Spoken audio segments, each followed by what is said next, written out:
জুলাই সনদ বাস্তবায়নের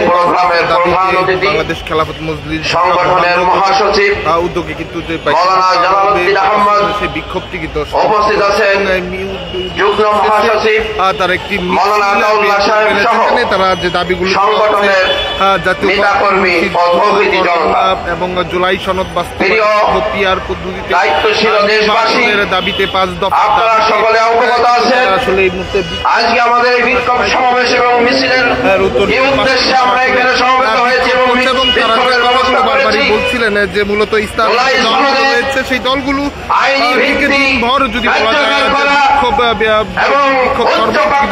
আমরা লক্ষ্য এই মুহূর্তে বিপরীত পাশে কিন্তু জামায়াত সমাবেশ হয়ে এবং কিছুক্ষণ আগে আন্দোলন বাংলাদেশ তারা বাংলাদেশ তারাও কিন্তু এবং বলা যায় সকল রাজনৈতিক দলগুলো রয়েছে তারা কিন্তু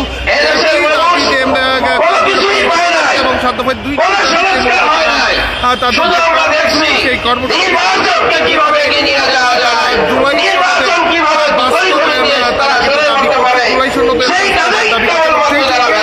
আগামী যে নির্বাচন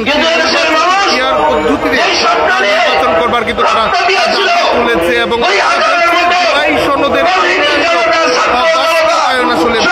তাদের করতে হবে এবং এই দাবিতে তাদের অবস্থানে তারা মহানগরের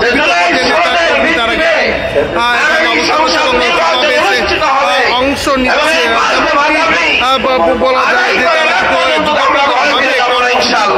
ঘোষণা করেছে। যদিও বা শুরুতে ইসলামিক দলগুলোর পাশাপাশি নাগরিক পার্টির নেতা তাদের সঙ্গে এই বিক্ষোভ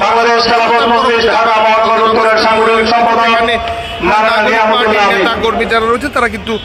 জোটবদ্ধভাবে ইসলামিক যে দলগুলো রয়েছে সেই আন্দোলনকে নামেনি। তবে তারা যে কথাগুলো বলছে তারা একটি কথা পরিষদ নির্বাচনের দাবি কিন্তু বলা যায় নাগরিক পার্টি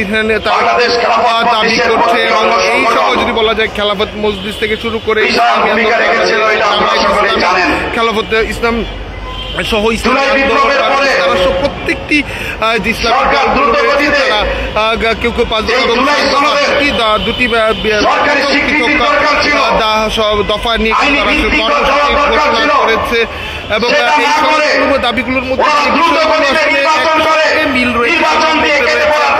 জুলাই সনদের পূর্ণাঙ্গ বাস্তবায়ন করতে চায় এবং সেখানে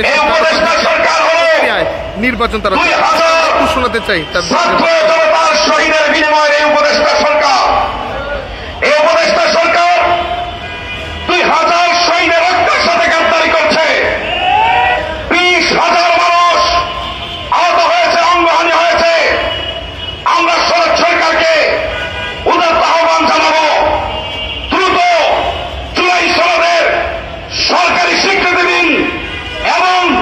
জুলাই যে সকল ভাইদেরকে শহীদ করেছে